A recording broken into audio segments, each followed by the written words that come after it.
The Democratic National Committee has already begun strategizing about the 2024 presidential election, and you're seeing Mike Pence and Donald Trump right next to me in this B-roll because they are part of the group of people who are currently being investigated for opposition research.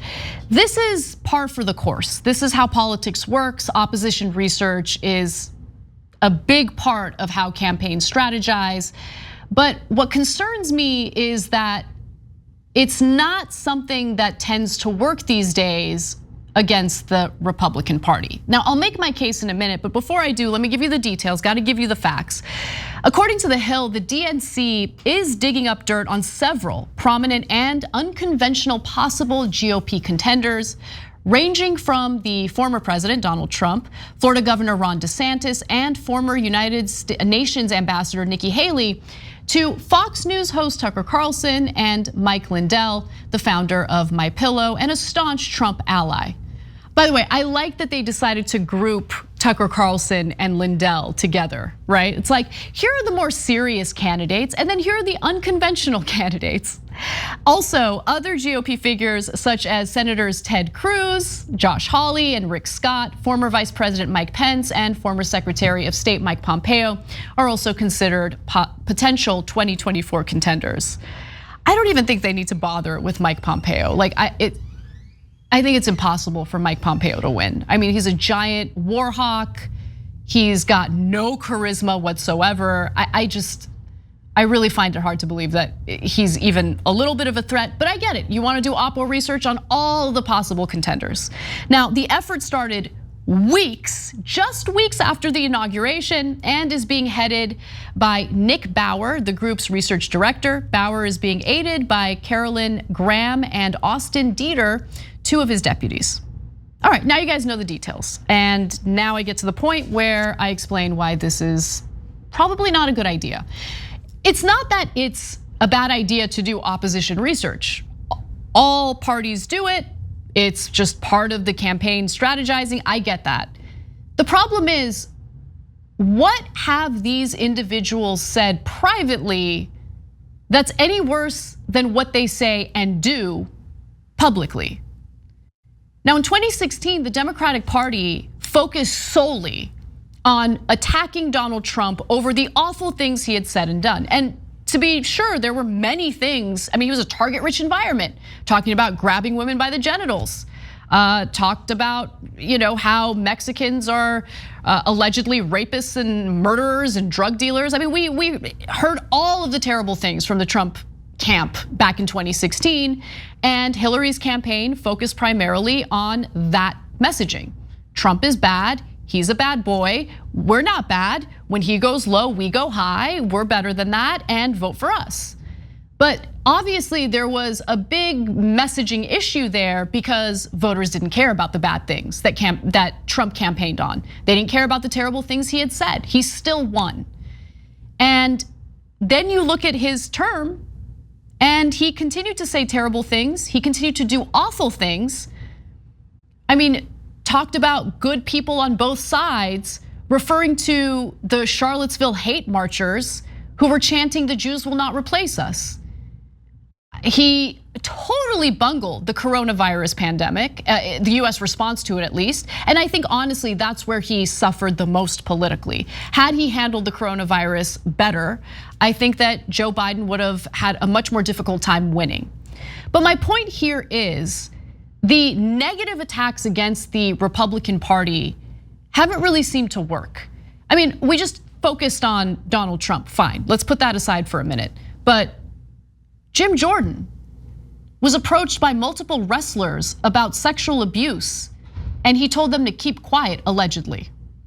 We know about that, and Jim Jordan is still a GOP lawmaker. I mean, what do these people do in private that's worse than what they do in public? And look, there might be things that they do privately that are far worse. But is it enough to persuade people to leave them and vote for the Democratic Party? I mean, Tucker Carlson, that's the other person that they're digging up Oppo research on. You don't have to dig that much. I mean, he's saying insane white nationalist crap on his show on a nightly basis now. And so what can the Democratic Party do? What is a far smarter strategy? Do Oppo research on Joe Manchin and Kyrsten Sinema and members of your own party that refuse to pass the very policies that would make the Democratic Party wildly popular. Now, on the right, we see what happens to someone like Representative Liz Cheney, who dares speak out against Donald Trump and the big lie, which is that the election was rigged and stolen from Donald Trump. Liz Cheney is facing a lot of political backlash from Republicans as a result of that. But on the Democratic side, no one is ever willing to play hardball when it comes to ensuring that popular policy actually passes. Now, do I think that the Biden administration is gonna do Oppo research on Joe Manchin? No, of course not.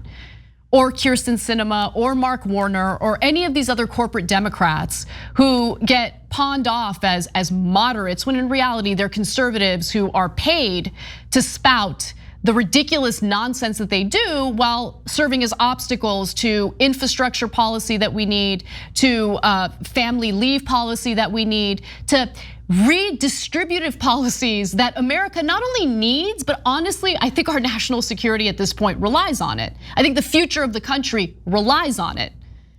So if they actually were able to improve people's lives fundamentally, materially, I think that carries a lot more weight than complaining about how awful the Republican candidates are, because they are awful. The thing is, they're not hiding it.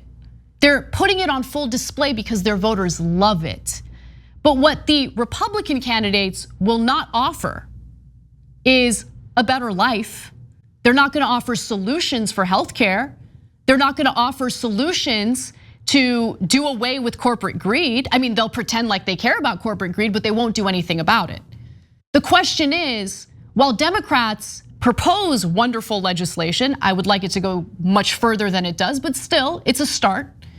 Are they willing to fight for it, accomplish it, and improve the lives of the very people they claim to be concerned about? Because if they do, I would argue that they would be far more popular than they are today. And the Oppo research wouldn't need to be a big part of their campaign. It wouldn't have to be the thing that they latch onto or rely on to be popular, to win these elections. They're just not willing to do it. So far, what we've seen from the Biden administration is a pretty decent list of executive orders. The coronavirus relief package was okay.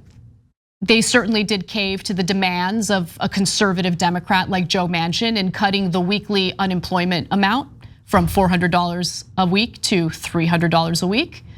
They implemented more means testing. They didn't need to do any of that. But still, that relief bill did improve the financial situation that many Americans were feeling anxiety about at that time. But moving forward, we do need to do something about the infrastructure bill, which is wildly popular. We do need to pass Biden's American Families Act, which is also tremendously popular across the board, even with Republican voters. If they fight for it, if they accomplish it, again, they don't have to rely on the Oppo research, because Americans will feel that improvement in their lives. And that speaks much louder than Trump bad, Pence bad, Tucker Carlson racist. They know all that. Thanks for watching The Young Turks, we really appreciate it. Another way to show support is through YouTube memberships. You'll get to interact with us more. There's live chat emojis, badges. You've got emojis of me, Anna, John, JR, so those are super fun. But you also get playback of our exclusive member-only shows and specials right after they air. So all of that, all you gotta do is click that join button right underneath the video. Thank you.